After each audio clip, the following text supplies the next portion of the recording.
Sundin ang loob mo, parang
sa lahat ng panahon, nanatili ka na Diyos sa aming mga buhay. Maraming salamat sa lahat ng oras. Nariyan ka para sa amin. Panginoong Jesus, purihin ka. Taas ang ngalan mo, dakilain ka sa aming mga buhay. Nasan man kami ngayon, Lord, tanggapin mo ang mataas na papuri at pagsamba. And all your children, all your saints will say, Amen, Amen, and Amen.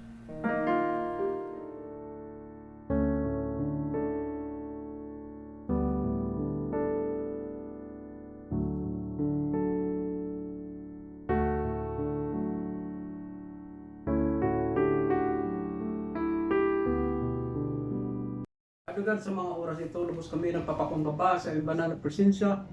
Sa araw na ito, ay kayo po, Lord God, ang maluwalhati at mapasalamatan sapat kayo po ang Diyos ng bibigay ng buhay. Kaya nga Lord, sa aming mga buhay, ay kayo po ang Diyos na nagpupuno. Kaya minsan pa nagpapakumbaba po ako, humingi ng kapatawaran. Patawarin po kami, Panginoon, sa aming mga pagkakasala. At ipubaya po namin ang aming mga sarili sa iyo sa mga oras dito. Kaya kailangan, Panginoon, makapagdala, Panginoon, sa spiritual na buhay at maging maliwanag po ang bawat isa sa amin dahil kayo po ang Diyos na bibigay ng liwanag. Kaya sa oras dito, kayo po ang Diyos na kikilos sa amin. At tanging kayo, Lord, ang makapagbigay ng katagumpayan sa araw na ito. Dahil sa iyong mensahe, kayo po, O Diyos, ang kinikilala po namin at pinanakila. Maraming salamat. Ito po samot dalangin namin sa pangalan ni Jesus. Amen. So mga kapatiran, ay binabati ko kayo ng maligayang araw at kayo po ay namimiss ko na po kayo. At sa bawat sa atin ay hindi ko kayo makalimutan at nadarama ko ang ating pagsama-sama sa Cubao ay hindi ko malilimot.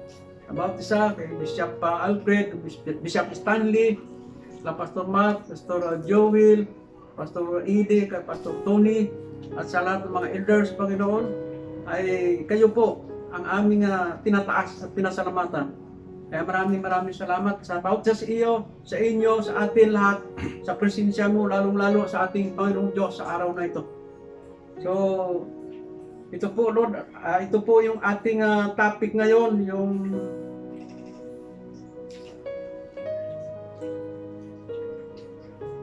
God's love in Christ Jesus. No? Yung ating topic pala, yung title, God's love in Christ Jesus. Yung ating topic, who din can separate us from the love of Christ. So, basahin po natin yung ating teksto sa Roman chapter 8:35. Sabi niya, sino ang makapaghihiwalay sa atin sa pag-ibig ni Kristo? Ang kaguluhan, kaya ang kapigatian, pag-uusig, pagkagutom, kahirapan, panganib, o kamatayan. So ito po yung Lord, ito Panginoon yung aming mga pag-usapan, aming mensahe na mula sa iyo. Kaya pagpalain mo po ito sa aming mga puso. Mga kapatid, sa buhay na itong tinatahak po natin, ay tunay nga na nadama po natin ang kahirapan. No? Sa mga panahon ngayon ay hindi kailas sa bawat sa atin yung kahirapan. At sa lahat mga lugar, nangyayari. Kasi nakasulat naman talaga sa Bible dito eh. Ito po yung katuparan na yon, no? Sa mga panahon. Dahil nakatakda ito po sa panahon ngayon. So nadama ko rin na talagang sabi ko ay hindi ako makakilos kasi ekstrikto na ngayon sa bawat lugar may sumisita, no? Pero purihin ang Panginoon ay nakakalabas pa rin Dahil sa kanuban ni Lord, ay nakapag-share ka ng gospel, no? Sa mga kakilala ko. No? So, yun po ang ating pag-usapan, yung sino nga ba talaga makapaghiwalay sa atin sa pag-ibig ni Kristo. No? So, yung mga bagay na yon, no? Sa teksto po natin, angkop talaga sa panahon ngayon na nangyari. No? Dahil nga ba sa panahon ngayon, yung nakasulat dito, yung sabi niya, tribulation, yung distress, o persecution, famine, no? Nakedness, peril, sword, no? Itong mga ipinapakita rito, angkop nga angkop sa mga panahon ngayon at sa darating. Na talagang kahit doon sa Book of Matthew ay nakalagay po talaga ang kahirapan ito. Kaya hindi tayo dapat magtaka dahil talagang natutupad na. No? At sa mga panahon ngayon, alam po naman natin na talagang hindi lang dito sa ating bansa, kahit halos sa mga bansa nangyayari na. Pero ito po yung encouragement ng sumulat nito si Apostol Pablo na walang makapaghiwalay, no, sa pag-ibig ni Kristo, no, sa atin, no. So napaka-importante mga kapatid, tandaan po natin dahil kapag si Kristo ang kasama po natin, siya yung mediator po natin. Siya yung nagpaalala po sa atin, nagbibigay ng lakas para tayo ay palalakasin niya.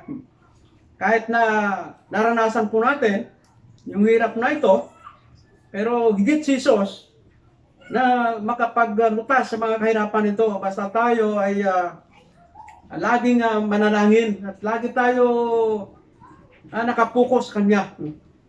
Hindi tayo nakapokus sa mga intindihin dito, buhay na ito, mga kahirapan, kundi lagi tayo nakatuon sa kanya. So napakalaga mga kapatid yung mensahe ng Panginoon sa araw na ito, no?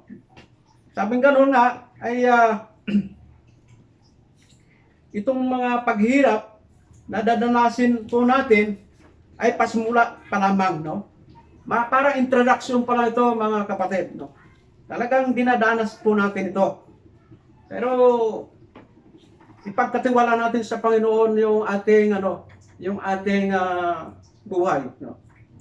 At hayaan niyo po na sa bawat sa atin ay naroon naman siya sumasagot sa ating mga pangailangan.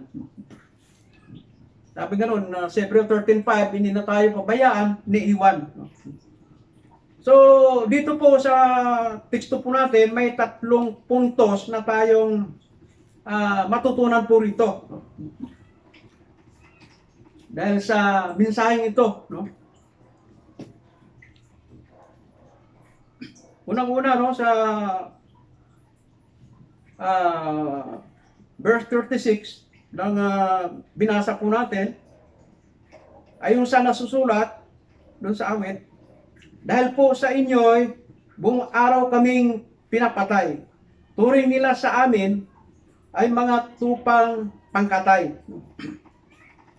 Ganun po talaga, kapatid, kapag tayo naglingkod sa Panginoon, ay dumadanas po tayo ng mga pag-uusig, dumadanas po tayo ng kahirapan, lalo-lalo pag may mga tao, no, na usap po tayo, mga unbeliever, talagang ganon, ay dahil yung target po natin, yung tayong makita sa mga tao na ito na tayong mga lingkod ng Panginoon na maging huwaran, no?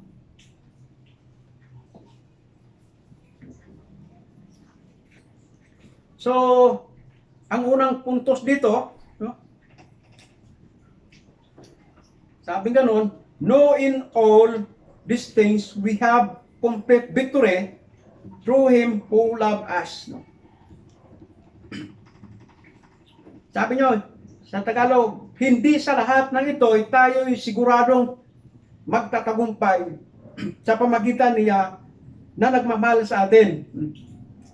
So ito po yung sinasabi ni Pablo na talagang tayo magtatagumpay, sigurado magtatagumpay tayo kung tayo na natili sa Kanya bilang mananampalataya ni Kristo. Tiyak na tiyak pagtagumpayin tayo. Nanampalataya tayo sa Kanya. Ano man sitwasyon po natin, mga kapatid, ipaubaya natin sa ating Diyos at siya ang gagawa ng paraan para tayo mapagtagumpay, no? Bagay sa ating ministeryo, sa ating mga hanap buhay, etc. ay siya yung kikilos para sa atin, no? Kasi siya yung tagapamagitan po natin para hindi tayo maligaw, hindi tayo manghina, no? Dito po sa unang sa point mo natin sa 1 Corinthians 15:57. Sabi ni Pablo, no? Pagpapasalamat sa Diyos, no? So ito po yung kinakailangan na lagi tayong magpapasalamat sa Diyos. Sa lahat ng mga natanggap po natin sa araw-araw, gabi, na kinakailangan ay lagi tayong magpasalamat sa Kanya. Para i-acknowledge, no, yung Kanyang kalooban, no, yung kagandang loob ng Diyos. Kinikilala natin siya, na siya yung hari natin, no.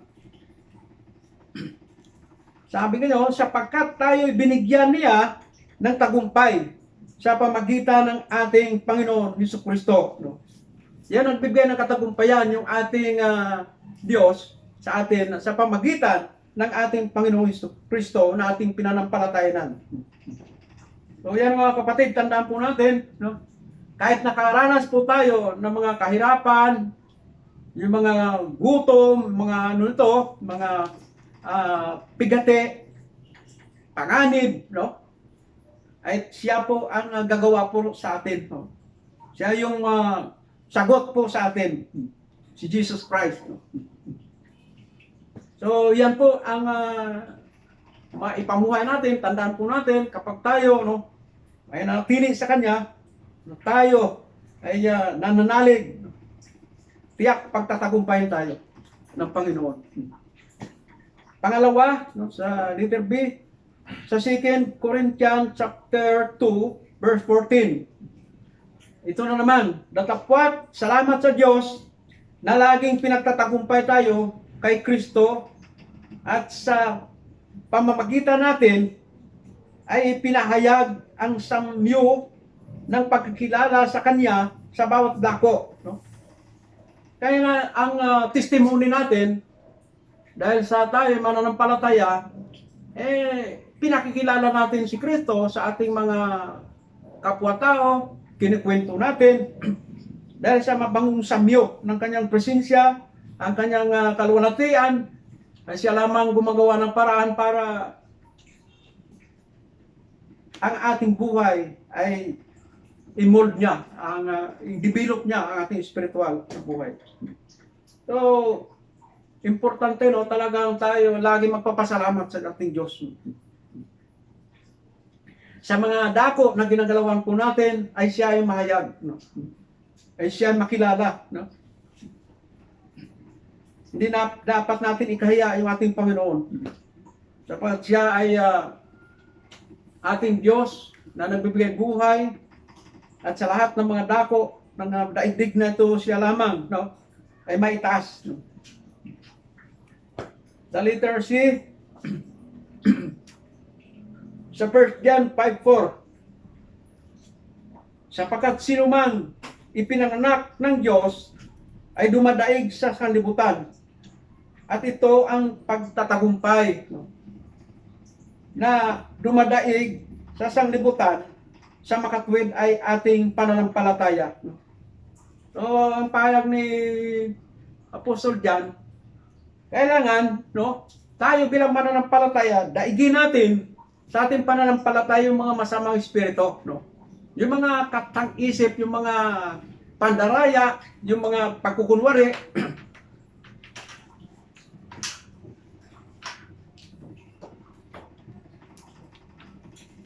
dadaigin natin sa kapangyarihan ng Panginoon, no? Ang mga masasama. No? So ito po yung kinakailangan natin sa mga panahon nito, na tayong laging magtatagumpay. Dahil tayo, sabi ng Panginoon, ay wala makapaghiwalay sa kanyang pag-ibig, no? Sa atin. No? Sino ba makapaghiwalay kay Kristo? Ako naniwala na hindi tayo mahihiwalay sa kanyang pag-ibig. Ano man sitwasyon natin dito sa lupa, kapag tayo nanatili sa kanya, na talagang tayong tapat, hindi tayo mahiwalay sa kanya. Kaya nga sabi sa Mateo 24:13, no? Na wala makapag-asapan ko no, na ang sino mang tapat, no, na natili hanggang wakas ay siya maliligtas. Kahit na ranasan po natin yung mga mahirap na sitwasyon ng buhay, ay kapag tayo na natiling tapat sa Kanya, ay tayo mailigtas na. Kaya dito na patutunayan na yung mga tapat na Kristiyano ay hindi dapat manglupaypay. Dahil ito yung kasiguruhan na sinasabi ni Jesus, maliligtas yung mga tapat. No? Kaya sa ating buhay bilang mga Kristiyano, manatili tayo na tapat sa ating Panginoon. Amen.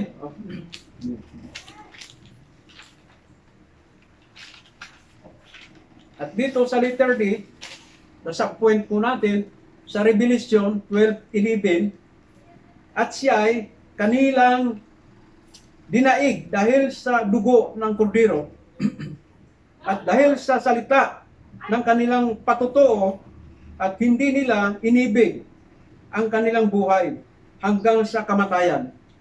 So dito natin mapatunayan mga kapatid, yung mga tapat no sa Diyos, no, kahit yung kanilang buhay na sarili, hindi nila inintindi.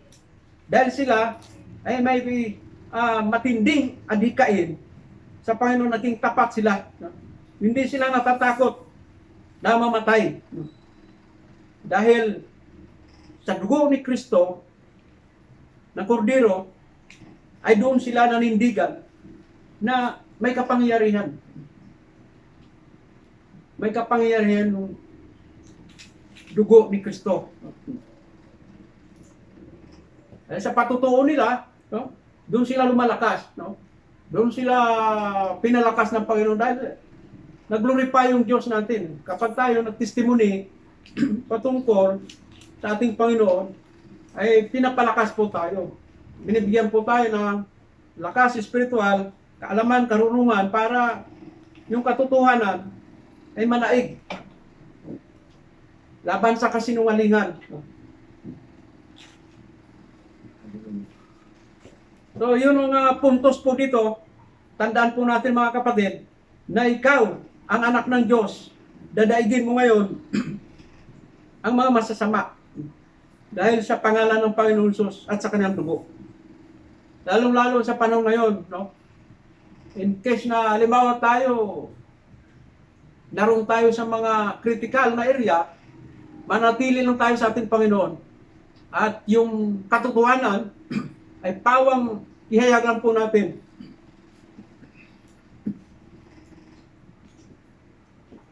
At sa pangalawang puntos po natin, the verse 38, for I am certain that nothing can separate us from His love. Sabi niya, sapagkat natitiyak kong walang maghiwalay sa atin sa kanyang pag-ibig. Yan ang katiyakan, yung assurance, no? Sabi ni Paul, no? Sa kanyang pag-ibig, no? Ay walang makapaghiwalay. No? Sapagkat yung pag-ibig ng Diyos, Espiritu, may kapangyarihan. Ito yung may kapangyarihan na kumikilos, no, sa atin. Para tayo ay magkaroon ng lakas, no, sa mga panahon na ito. No?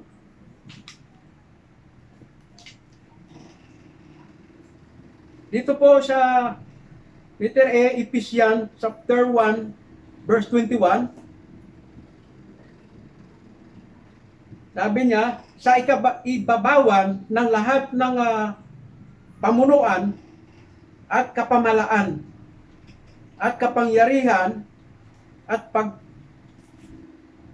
pagkasakop at sa bawat pangalan na ipinangungusap, hindi lamang sa sanlibutan ito, kundi naman sa darating. Ibig sabihin, mga kapatid, no, sa mga pamunuan, kapamalaan, lahat sa mga himpapawid sa atmosphere, maraming mga hukbo, no, ng mga masasama, mga kapamalaan ng mga masama, no?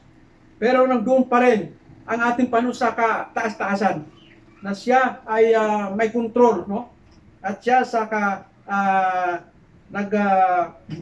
bibigay ng tawag dito ng control sa mga masama dahil sa atin, no, talagang tayo sinusuportahan niya para hindi tayo madaig ng mga masasama ito. May mga hukbo ng kapangyarihan, simpapawid, no? So, yun po yung ano lang natin sa kanya, ay lagi tayong manalangin, panalangin na taos sa puso, yung taimtim sa puso natin, yung ating pakikipag-usap sa Panginoon, para hindi tayo madaig ng mga masasamang espiritu na ito. Kundi nga sinasabi rito kanina, no, na dinaig ng mga mananampalataya ang masama si Satanas, no? Dinaig. Kaya dito natin mapatunayan, mga kapatid, sa mga panahon nito ay kapag tayo ay natili sa ating Panginoon, tumayo tayo na dahil kay Kristo, madadaig po natin yung mga masasama. Dahil sa binigyan po tayo ng kapangyarihan para gamitin natin yung authority ng Panginoon, kanyang pangalan. Sa letter B, sa Colossians chapter 2 verse 15, pagkasamsam sa mga pamunuan at sa mga kapangyarihan, sila'y mga inilagay niya sa hayag na kahihiyan na nagtatagumpay siya sa kanila sa bagay na ito. Higit sa lahat, no, yung ating Panginoon talagang kumikilos, no, sa lahat ng dako ng daigdig, na siya yung nagkukontrol sa mga masama na ito, na hindi makapanay ng mga masama kapag kumilos yung ating Panginoon, sapagkat siya may kontrol ng kalangitan, kalupaan, mga kapatid. So yan ang tandaan po natin na sabi ni Kristo, sino makapaghiwalay sa pag-ibig ni Kristo? Walang makapaghiwalay, no, sa pag-ibig ni Kristo sa atin. Kung ito yung mga bagay manlika ng Diyos sa pamamagitan ni Kristo, yung mga bagay, ay si Kristo yung hari. Sapagkat si Kristo may control sa lahat ng manlika ng Diyos. Siya yung namamahala. Ngayon si Kristo, yung ating tagapamagitan. Pababayaan ba tayo ni Kristo? Kahit na ganitong kalagayan natin, no? Pero nandyan siya. No? Hindi na tayo iiwan, pabayaan. Makita po natin, hindi tayo dapat nakapuko sa ating sitwasyon. Hindi lagi tayo nakapuko sa ating Panginoon sa langit, no? Kaya sabi nga no, look unto Jesus, eh. Tingnan natin ang ating Panginoon, eh. Lagi nating ituon yung ating paningin sa Kanya, mga kapatid. Lalo ngayon na talagang hindi ko rin maano yung akong sarili na nakukunwari. Na talagang minsan nakaranas ko ng lungkot kasi naranasan ko ng ganitong panahon, hindi ko naranasan nung una. Ngayon ko lang naranasan na para ba yung hindi ako makakilos ng gusto dahil sa medyo may edad na ko, pero nananaig pa rin yung aking pananalig sa Panginoon. Kahit ganitong sitwasyon ko, kasama ko si Jesus. Nakakakilos pa rin.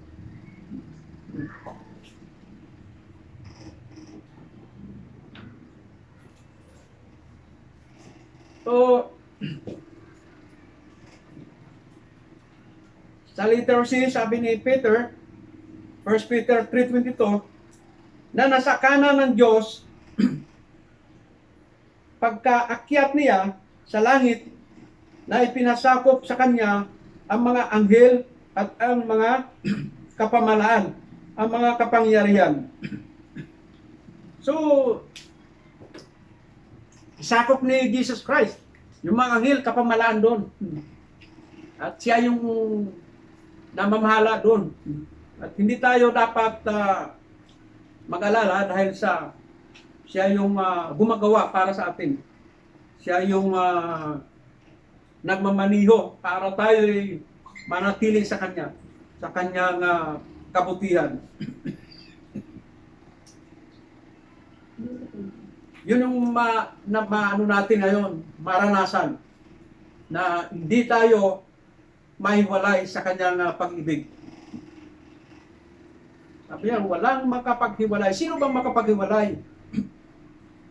Yung problema mo, problema ko, yung mga kalagayan ko, yung sakit ko, yung mga kawalan, mahiwalay ba? Mahiwalay ba ako sa Kanya? Hindi. Oh. Kaya, sabi ko, Lord, buhay ko, ipubaya ko sa iyo. Sino ba may-ari ng buhay na ito?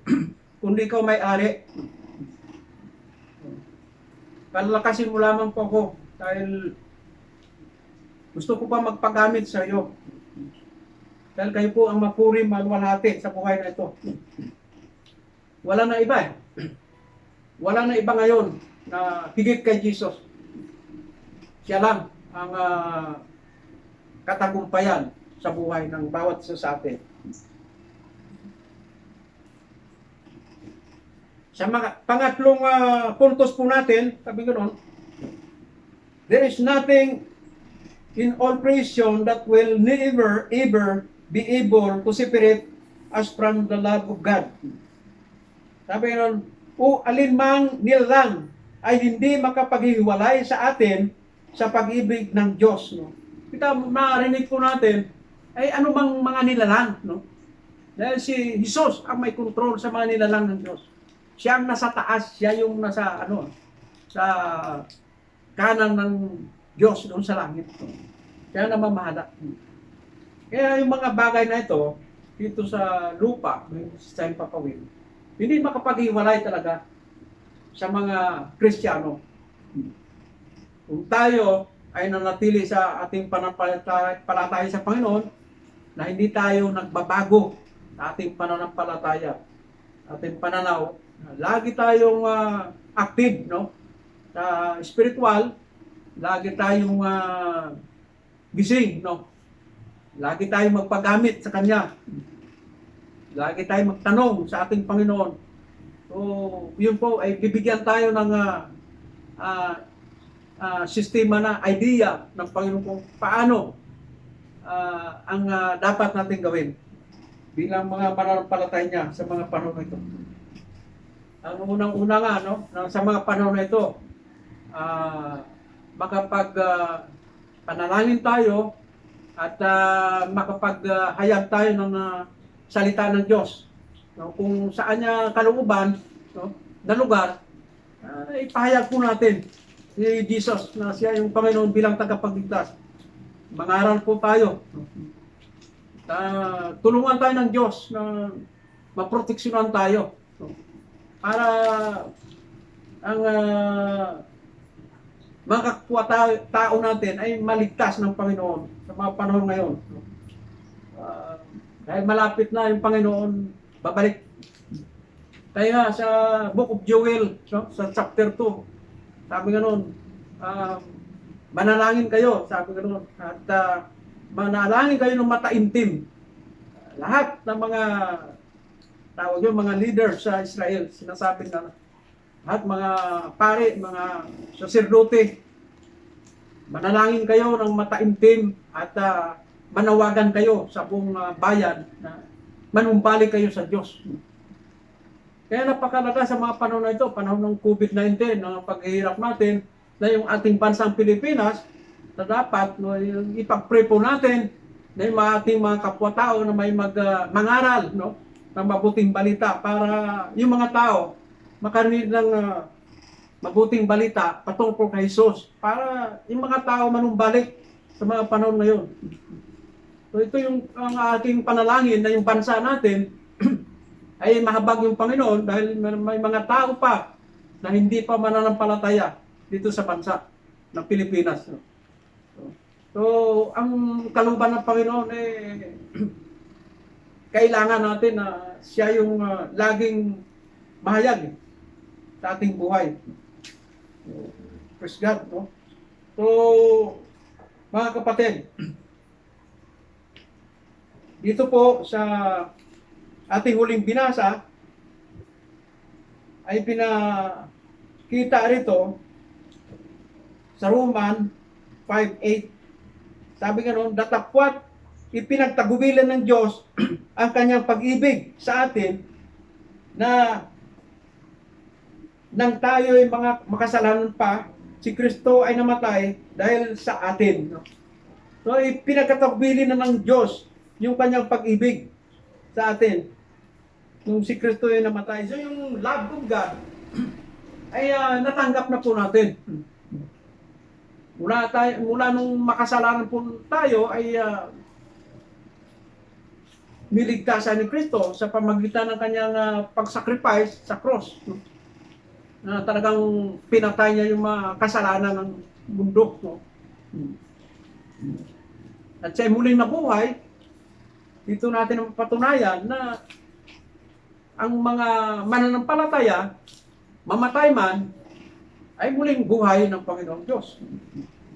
Dahil ito yung pinapakita yung kanyang makatotohanan na ginawa dito sa lupa, nagliligtas ng tao.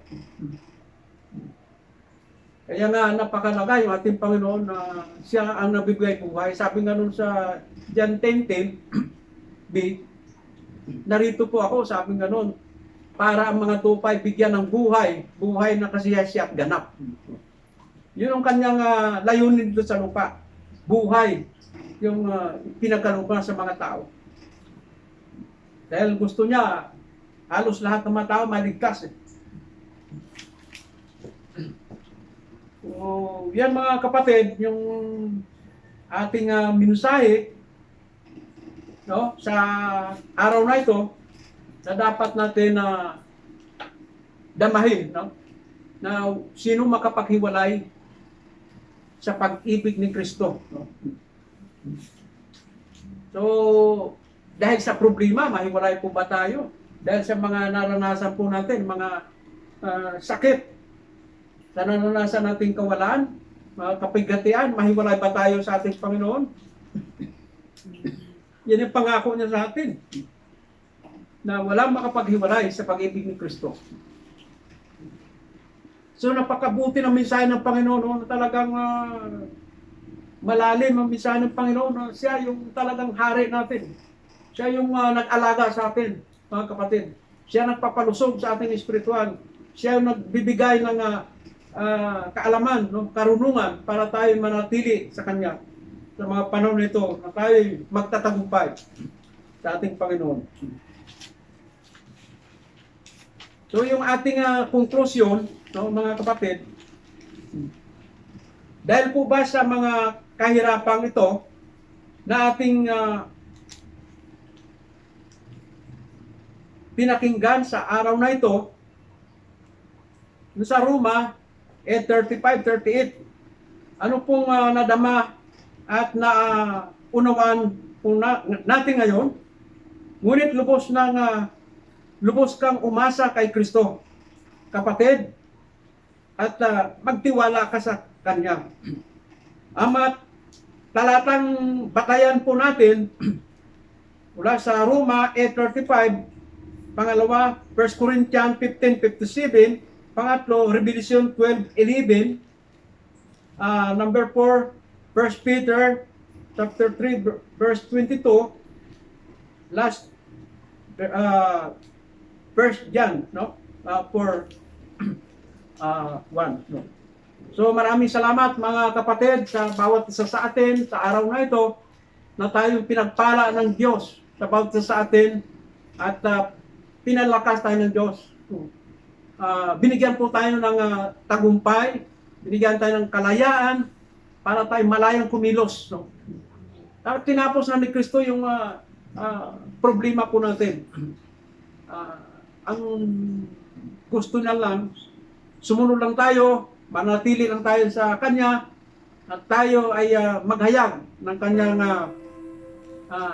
salita, no? Sa ating mga kapwa, no? Sa mga panahon na ito. Hindi tayo dapat manglupay-pay sa mga panahon na ito, kundi ay lumakad tayo ng patuloy na humarap sa Kanya. Sabi nga nung sa Philippians, going forward, aiming upward. Aiming tayo, paakyat tayo sa langit. No? Yun ang focus po natin mga kapatid sa panahon ngayon. Kaya maraming salamat po sa bawat sa inyo, sa mga nakikinig sa araw na ito. Pinagpala na kayo ng Panginoon, tayong lahat pinagpala ng ating Panginoon. Dahil sa Kanyang pag-ibig, hindi tayo mahiwalay kay Kristo. Pagpos, ito yung buhay na masaya at may kagalakan. Sige mga kapatid, manalangin tayo. Panigat sa mga oras ito, lubos namin dinadakila yung pangalan na higit sa lahat. Pangalan sa taas ng mga pangalan, hari ng mga hari, Panginoon ng mga Panginoon. Dahil lubos kami nagpapakumbaba sa iyong banal na presensya, sa mensahe mong ito, ay nagtiwala kami na maitanim mo sa aming mga puso at ito po ay magpalakas po sa amin sa mga panahon na iyon. Sa panahon ng COVID-19 na ito, ay kayo po ang higit na magpalakas sa bawat sa amin na ang kalakasan namin mula sa iyo sa pamagitan ng Espiritu Santo na nagbibigay sa amin ng lakas, kapangyarihan at tagumpay. Kaya maraming salamat, Ama, sa pamagitan mo, Isus, na aming Panginoon, na umibig sa amin. Kaya pagpalain mo sa puso ng bawat sa amin ang mensahe mong ito na dala-dala po namin na may kagalakan, may katagumpayan, may lakas at katagumpayan mo, Panginoon, sa bawat sa amin. Sa bawat pamilya, Panginoon, ay kayo rin, Lord, mag-reveal sa aming mga pamilya. Sa mga oras nito, sa mensahe ito, na napakalaga sa bawat sa amin. Lord, maraming salamat.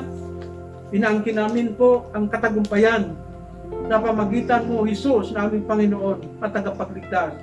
Dala-dala po namin ang iyong kapangyarihan, dala-dala po namin ang iyong kalaman, karunungan, banal na Espiritu, na kayo makita sa aming buhay, Panginoon. Kayo mahayag sa bawat dako ng aming mga buhay. Kayo, Panginoon, magbibigay ng lakas sa bawat sa amin para kami, Panginoon, ay magpatutuo. Kami gamitin mo upang mangaraw. Ito po samot dalangin namin sa pangalan ni Jesus. Amen.